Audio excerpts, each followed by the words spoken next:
Hello, everyone, and welcome back to the Passion Project. I am your host, Caitlin Hunt. Thank you guys so much for tuning in.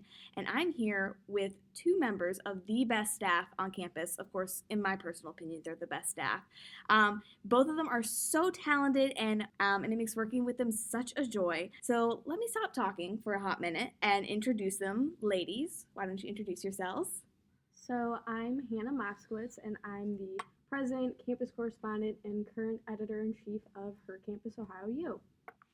I'm Lauren Serge. I'm a freshman, and I am a writer for Her Campus University. See, can you guys tell? Like, they're already super cool, super great. As I said, they're members of Her Campus at Ohio University, which is where our podcast is hosted from. And you're going to hear more from them in a little bit. But first, I want to turn to our fearless, fabulous leader, Miss Hannah. As she said, she is president and campus correspondent for our chapter of Ohio, Her Campus at Ohio University. So I'm going to hand it off to her to explain what exactly is Her Campus. So Her Campus is an online magazine, and our main audience is women, and even though we are called Her Campus, anyone can write for us, any grade level, any major. You don't have to just be journalism or English, and we basically just have a ton of fun. We have weekly meetings, different bonding activities, and you get your content published really fast, so you don't have to wait until you're older to be able to have something published.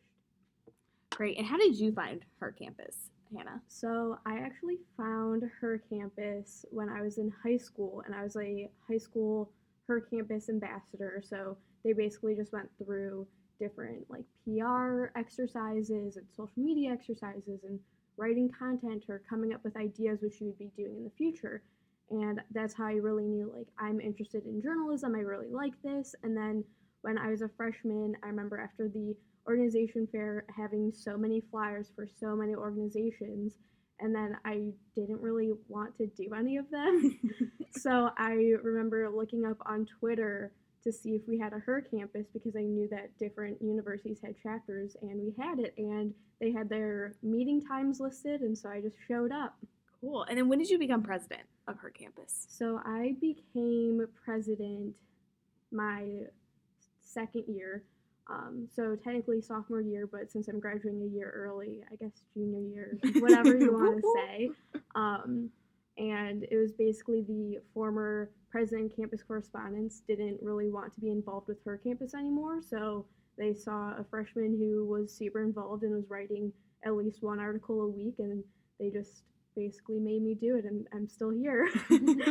And so what are some of like the duties that you perform as like president? So as president, I send out weekly emails of our meetings, the recaps from our meetings. I make a PowerPoint. I make sure that all of our content gets put into Her Campus to be published and organize those publishing dates. Right now I'm editing the articles because our editor-in-chief graduated, so this semester I've taken that role on, and I make sure that just everything's running smoothly, and that if anyone needs any help or ideas, I am there to help them. And Her Campus it's like we keep repeating, it spans across the nation at multiple universities. And so you did something really cool this summer. You went to Her Conference, right? I did go to Her Conference. Yes. And what was that like? That was so insane. This year they actually had two Her Conferences, one in LA and one in New York. And so I went to the one in New York, and it was funny because when they announced that it was happening, it was right after my like ex broke up with me, and I called my mom crying, and I was like, I need to leave. I need to not be here anymore. Can I go on this trip in like 6 months, because that's going to matter? And she somehow said yes. So I booked plane tickets, a hotel, bought the conference tickets, and went, and it was crazy and surreal to meet the founders of Her Campus wearing matching pink blazers, and it was just a great time, and so many keynote speakers and brands that we got to work with. So you also said that you were graduating early. So what are some plans for your future post-graduation? I know that's a scary question to ask. Yeah, right now I don't have like set in stone plans. It's something where I'm just gonna apply to like hundreds of jobs, and whoever wants to hire me can hire me. I'm available after May. I have applied to a couple of jobs, a couple of internships. That's basically the plan right now, is just apply to anything. Well, I'm going to like promote Hannah here. Like, she's literally the best. I mean, she's been here since I've been here as a member of her campus, and she totally deserves a job. So people who are hiring, hit her up. Please. She's on there. And so also over here we have Lauren, and Lauren is a freshman, so she's just recently joined us. So Lauren, what attracted you to her campus? Well, first off, in high school, I did the whole newspaper thing. I was a writer and an editor, but I wanted to transition into more magazine stuff, and I found it. I heard about it at the organization's fair. I wasn't there. The best part was that my learning community leader is DJ, so it was perfect. So I just contacted her, and I found when the meetings were. What I've loved about it so much is I remember I came up to the first meeting, and I was like, okay, if I have an idea, do I have to pitch it to you? How does this work? She said, no, if you have an idea, it's probably good. Just write it, and it'll get published. So I've loved being able to write freely. And that's another thing I also love about her campus. We can explore so many of our different interests and options and not feel so like pigeonholed into like one section. And DJ is our fabulous Instagram manager. So if you are following us on Instagram, which you aren't, you totally should, because DJ has totally transformed that website and made it super incredible. So make sure you're following us on Instagram and Twitter as well. But Lauren, what has been like your favorite article that you've written so far? I want to say the one about my hair for some reason. Like, that was just really fun. It was different because it was more of like a personal essay. But I've still loved doing listicles. Like, I loved writing the one about the piercings. I just wrote like 8 piercings that you should try out. They're just, I don't know. I enjoy ones that talk about expression of self, but also were able to be personal to me and my experiences. Yeah, so. I loved your curly hair one. Thank you. I mean, clearly you guys cannot see us, but we both have curly hair. So we're in the curly hair sisterhood. And so definitely go back and check out that article, because it really meant a lot to like talk about curly hair, because it's such an insecurity. You have to really grow with it as well. So how's it been beneficial to you so far, both personally? You sort of mentioned that you've been able to like express yourself freely, but have you seen any like professional like benefits yet? Oh, absolutely. Even just the basis of writing pretty much weekly, it's helped me have, I don't know, more confidence in that, and just realizing that you can write kind of informally but still make it very professional sounding, if that makes any sense. And I really enjoyed that I was able to kind of exercise that, because in high school I was writing a story once a month versus now I can write multiple times a week. Good. And Hannah, have you seen any like professional benefits come your way? Oh, definitely. We've had former campus correspondent and presidents of the Ohio University chapter come back and visit.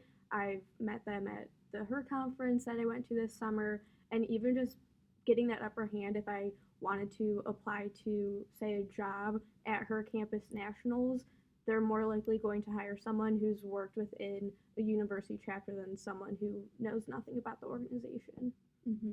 So yeah, that's great. And I think a lot of our fellow writers, they've been able to get internships as well and work together.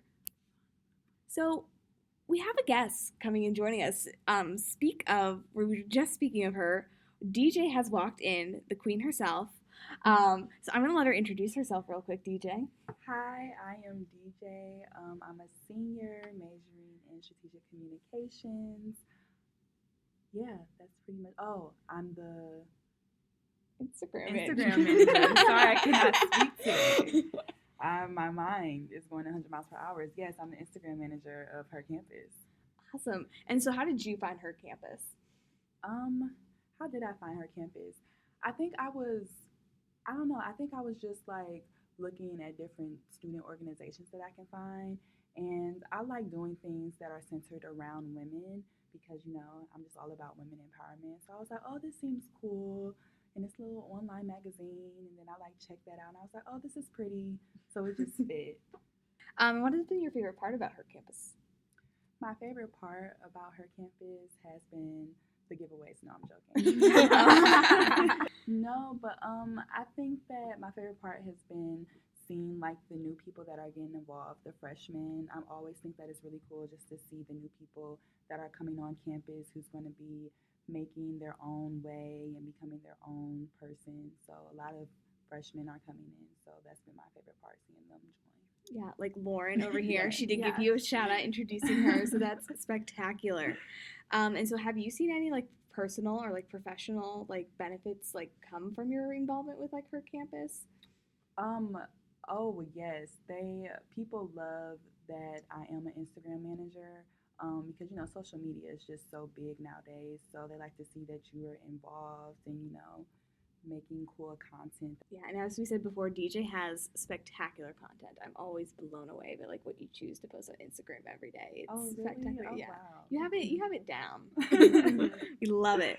So as you can tell, we all love her campus. I think we all see great benefits coming from it, but we couldn't have been involved with her campus. I mean, we could have, but not here at Ohio University if we all didn't show up at Ohio University at the same time. So everyone has a different reason for choosing Ohio University. I think a lot of people just assume we choose it because of parties, but I don't think that's the entire reason here. Am I right, ladies? But why did you guys choose Ohio University to come to?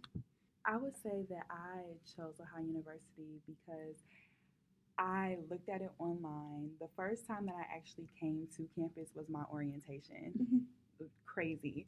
But, I looked at it online and I knew that I was interested in journalism. I'm like, okay, this is a top school for that.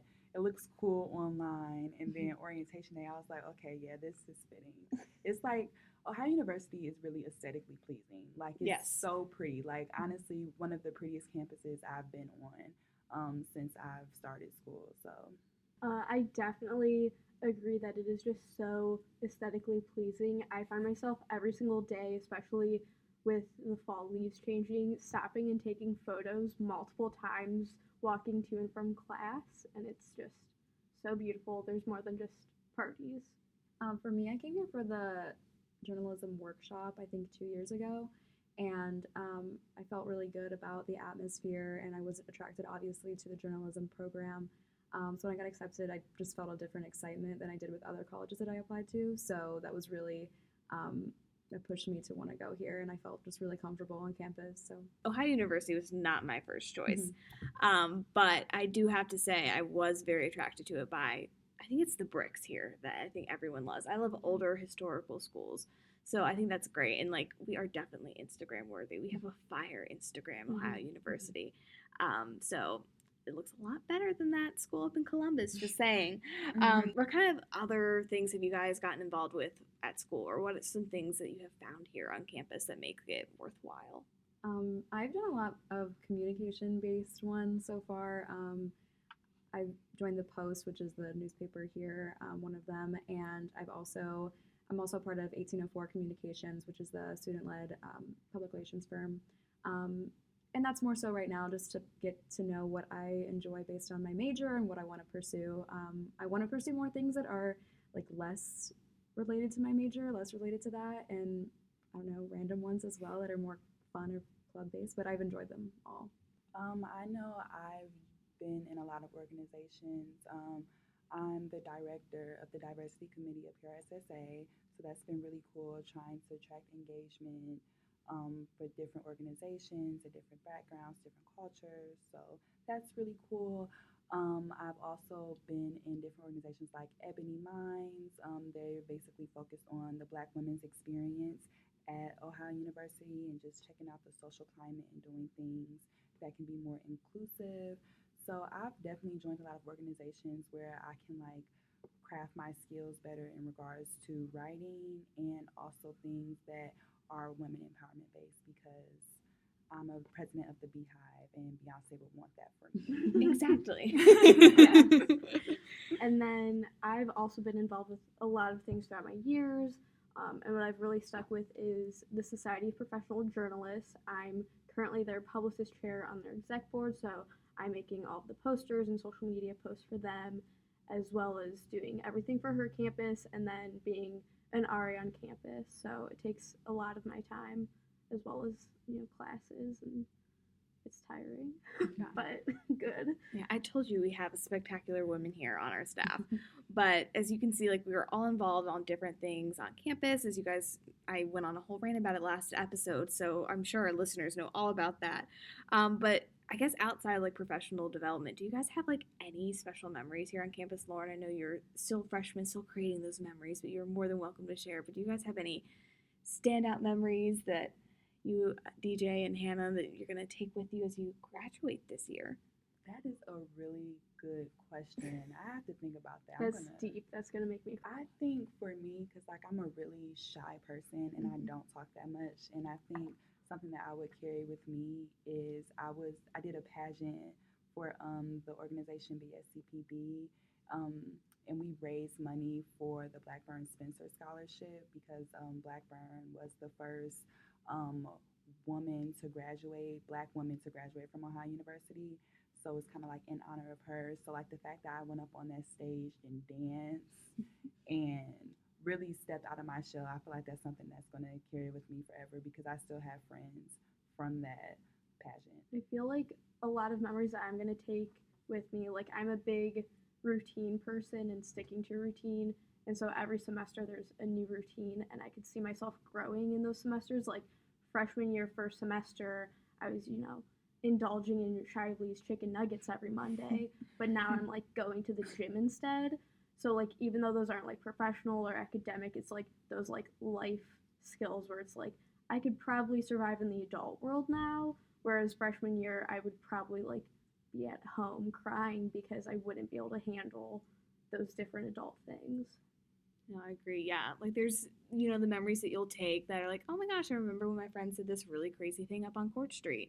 Or then there's things that you're going to like learning how to be an adult, which absolutely sucks so far, I have to say. But you're both sort of touched on this already. So we are Ohio University women, and just changing the tone just a bit. OU is known for a lot of things. I brought up the partying and stuff like that.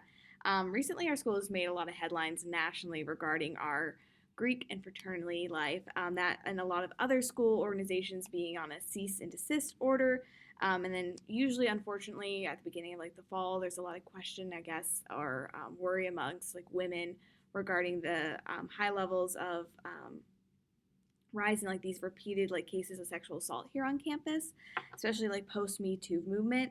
And like these have just been popular topics on not only our campus but across the nation. I think for like women going on, and so I just want to take some time to like reflect on them and like how do you guys feel about like these topics? I feel like personally, when the like announcement that all of the frats had gotten like suspended, I was in an exec meeting for SPJ, and someone had said that that's why like people were missing because we have people that had to obviously write news articles about it and be the first to get it out. But I remember I was actually super happy, and it was like the first time that I was like calm and felt an odd like safety walking home that night, knowing that like the university was doing something about Greek organizations that are just doing whatever they want. Mm-hmm. I completely agree. I had a conversation with my mom the other night, and she was like, I keep seeing your school on the TV, and that we both talked about how even though that could be something that should be embarrassing or shameful, there's almost some pride in that we're taking action and not ignoring it, and like, yeah, these things are happening and we're going to address them and try to fix them as well. Yeah, I was really proud of Ohio University for holding them accountable for their actions. No, I think that sums it up really great just because it's, like I said, it's not something that's also happening just on like our campus. I mean, it's happening across the nation. Unfortunately, there has been some deaths on like other campuses, of course, also our own. And so I was also proud to see that Ohio University was just sort of saying, okay, here, enough is enough. And recently they have released the reasons and have reinstated some like the frats, I believe, like on campus. But I'm glad that Ohio University is taking like these claims really seriously. And so Hannah, you sort of mentioned this. How do you guys normally feel walking on campus, especially like at night or like on the weekends? I typically, like during the day, I feel fine. Like if I'm going to class, I'm not thinking I'm going to be assaulted or anything. But when it's like late at night, I try to stay in a group, or I'll talk on the phone with someone. I know because DJ and I, if you didn't know, we're coworkers. We're on the same staff, so that's super fun. But when we're doing rounds, we do rounds in multiple buildings. So when it's like midnight or 2:30 and you're walking home from a different building, even though you're working, it's like, why do I feel unsafe when I'm supposed to be making sure that like my residents are safe. Yeah, I definitely agree with you, Hannah. Yeah, during the day it's fine. At nighttime, I mean, I do have precautionary measures like pepper spray, and I'm Mm-hmm. not scared to use it. But you do like it is a little uneasy sometimes walking because I am a woman, and you hear what's happening on campuses. I mean, on this campus sometimes. I mean, it hasn't been as bad as recent years. Because Hannah, you know, Mm-hmm. it was pretty bad, but I definitely think that it's gotten better, and I definitely think Ohio University is trying to do more things to make sure that we feel more safe. I know that they wanted to put more lights in certain areas. I see police walking around. That makes me feel a lot better. When I was walking home from the library really late, there was a policeman standing by Morton Hall, which is a hill to get to my dorm. So, they're taking the precautionary measures. I would definitely agree. Just to reiterate, yeah, and during the day, I also feel safe. It's just um, like a few times there'll be a man walking behind me, and he has probably no intention, and obviously nothing happened, but it's just that fear that's instilled within all of us, which is sad that it exists, but it does. But generally speaking, I would say I felt pretty safe on campus, and I've also been proud to know that there have been implementations to make that happen. That's another topic that Ohio University has definitely tried to like make us like feel better and seeing that it is a problem and working on that. So we definitely applaud the school on that. But I guess just looking at us as like women, what can we do to like do you guys feel like just support each other on campus? I think just connecting, being a resource to each other academically and personally. I mean, with her campus, I hope that her campus is empowering to women. So that's just like one aspect of their academic life that they can gain from. So even just little things as checking up on your friends and making sure like, oh, like how your exam go, little things like that that can help them. Or if something made them uncomfortable, they're comfortable with you to talk to. So making sure that everyone's okay, or saying like, oh, text me when you get home, call me if something happens, like stuff like that is important. Absolutely. I think forming those friendships with people, even if they're not your best friends, but especially just even girls on my floor, we have group chats and we all make sure we know if someone's going out, like when, if they're not with other people, we want to make sure that we can be there for them. We're tracking their location and all that stuff. I mean, women are great, but especially Ohio University women are great. I've seen some really great acts of kindness here on like campus, and like women just being so supportive during like tough times, but also during like normal times. I think we're great here at campus. So thanks you guys so much for sharing your stories and thoughts on those topics. I really appreciate it. So as you can tell, we have some really brilliant women here at this table as a part of our staff. And so of course we have some more articles coming up. We post articles every week, as Hannah has said. So Hannah, what can we expect from our chapter next? I think a lot more podcasts. A lot of people are excited and want to help record these, learn how to edit them, and get involved with podcasting. We're definitely looking at doing some more theme weeks. We just did theme weeks for the entire month of October, so that was huge for us. So we'll probably be taking a little break, but thinking about things like that and planning for next semester, such as finding a new president of her campus for when I graduate. And so, in the meantime, if anyone is moved by this podcast, which I hope you guys are, and you want to join us here at Ohio, her campus at Ohio University, how can they do that, Hannah? So they can DM us on Instagram, Twitter, Facebook. They can email us at hc.ohiou@hercampus.com. You can also just reach me directly. You can find us on our website and reach out that way, or you can come to our meetings every Monday at 6:30 in RTV 281. Perfect. And I hope you guys do join us. We're always open to new staffers and new minds joining us. So thank you guys so much for listening to this episode 2 of The Passion Project. Keep watching this space for future episodes and check out hercampus.com to see our chapter's articles. Thank you guys once again for tuning in. I've been your host, Caitlin Hunt, and this has been The Passion Project.